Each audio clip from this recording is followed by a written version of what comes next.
You know, unless you have been an employer in the state, you don't understand. A politician, somebody who's worked for somebody else, has no understanding of the job of making a payroll out each week and the cost it takes that. You know, when you have to pay workers' comp, you have to pay the employer's side of the Social Security check. The increase in minimum wage will increase those costs to employers as well, which has been totally lost out of this discussion. You know, many of our small businesses barely make it now. We have the highest corporate taxes in the nation since Iowa's reduced theirs. And we're struggling to meet the needs. Our unemployment is higher than many other states of this nation. And we're going to put another burden on small employers. You know, if you're a large corporation, this probably doesn't mean a thing to you because you're a multinational company or a multi-state corporation, all well and good, you know?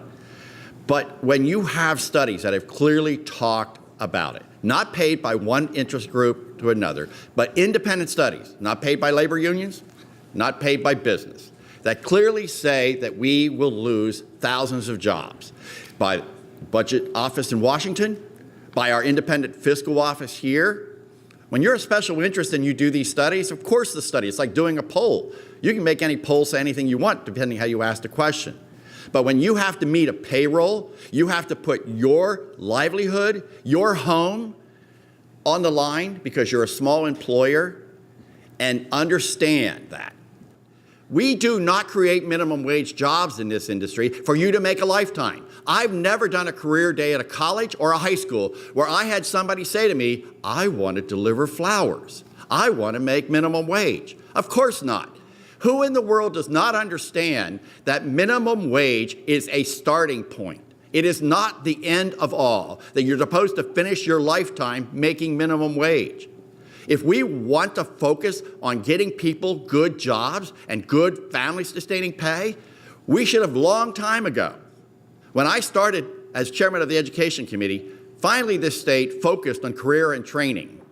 We finally said, here's what we need to do to meet the needs of Pennsylvania. If we want to get these people out of minimum wage jobs, we need to focus on job training.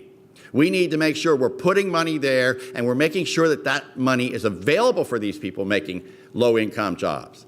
But there are so many people who only want to work part-time to pay a few bills, whether it's a housewife or it's a senior citizen who maybe he or she decided they wanted to keep busy so they weren't sitting at home in the rocking chair. When you're going to cut those jobs out from under these individuals, and having been a poor kid who went to a state school because that's what I could afford, I needed that job. Have you heard, I have at least, from a number of people who are bartenders and restaurant waitresses who have no interest in this minimum wage proposal because they'd actually take a pay cut because their employer would raise the minimum wage and they would lose their tips, and they make quite a bit of money on tips. We have to start focusing on what really is the cure to the problem of getting people out of poverty, and that is following like the Salvation Army does with their Pathways to Hope, giving these people an understanding of how to move up in society and how to be successful. Not sitting there just saying, well, we're going to raise your salaries. Because when you lose 50,000 jobs in the Commonwealth of Pennsylvania or 30,000 or 500,000 jobs nationally, what have you done for people? What have you done for that poor college kid who no longer is going to be able to help go to college, or maybe even afford college anymore because he doesn't have that part-time job and mom can't write out that check to pay for it. So we really need to get back focusing on how we truly can help people out of poverty, and that is get job training done. I hear from people all the time who apply for job training money that they don't qualify because certain regulations, even though their company may have moved out of town or maybe the company just closed down. Whatever the reason is, somebody wants to, improve themselves.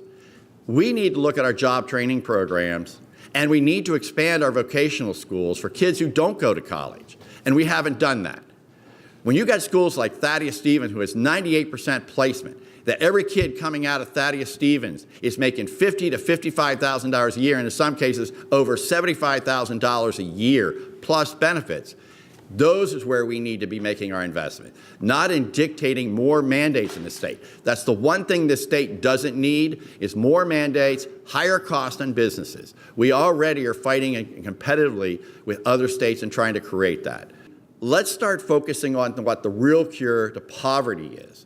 And it's not just throwing money at the problem, but actually giving people hope by helping them with childcare, helping them with health care, and importantly, helping them with job training, and not denying people opportunities to get the job training in this state that they need to move up and progress in their careers.